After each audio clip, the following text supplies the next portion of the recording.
The best way to learn English isn't by memorizing long lists of words or reading boring grammar rules. It's through stories.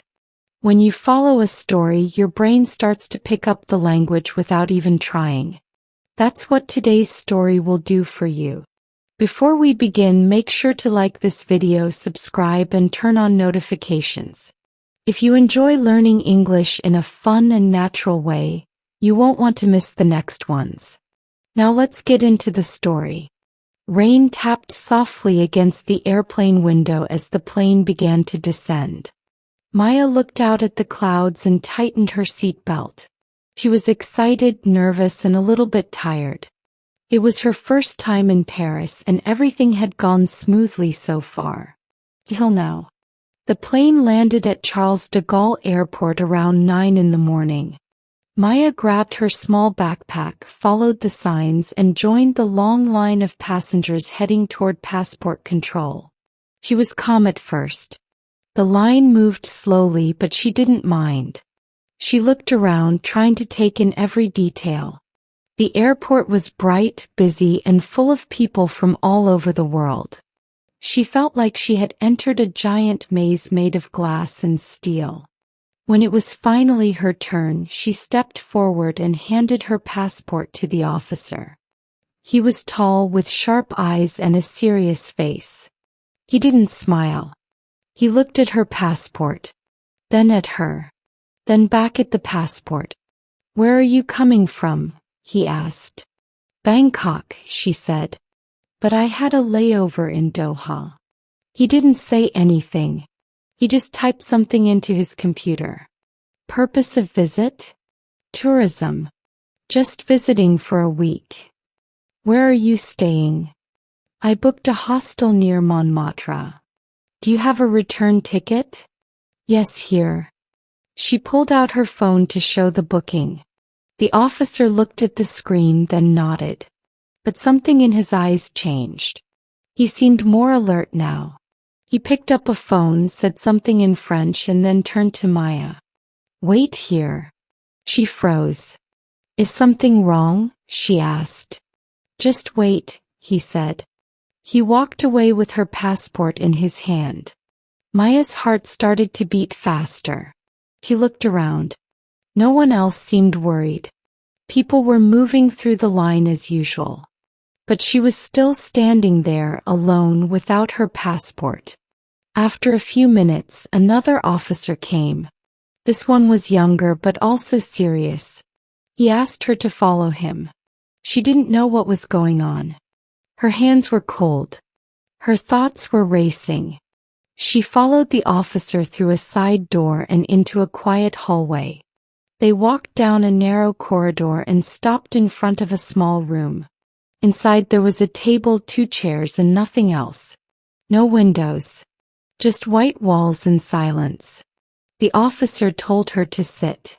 Then he left. The door closed behind him with a soft click. She sat there, staring at the table, trying to stay calm. Minutes passed. She didn't know how many.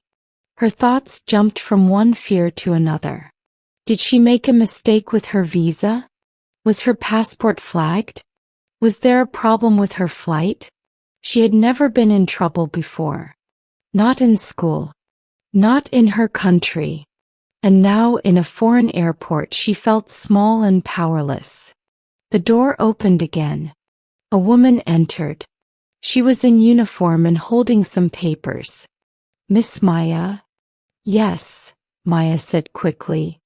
"You were selected for a random check." "A check for what?" "Just a few questions," the woman said. "Routine procedure." But Maya didn't believe it. Nothing felt routine. Still, she answered every question. "Where do you work? How long have you been at your job? Why did you choose Paris? Do you know anyone here? Are you carrying cash?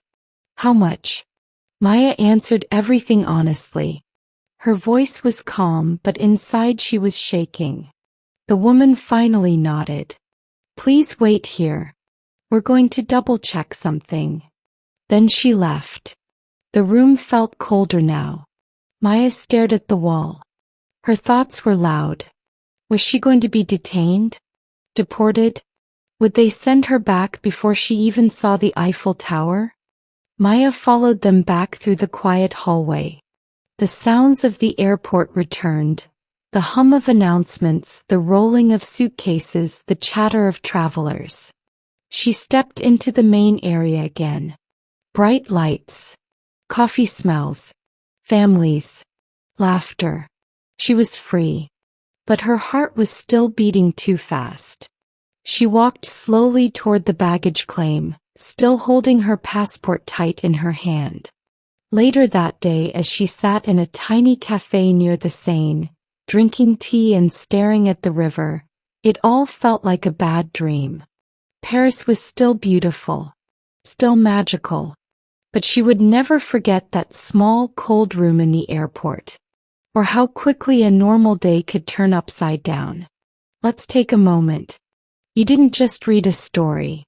You absorbed real, useful English.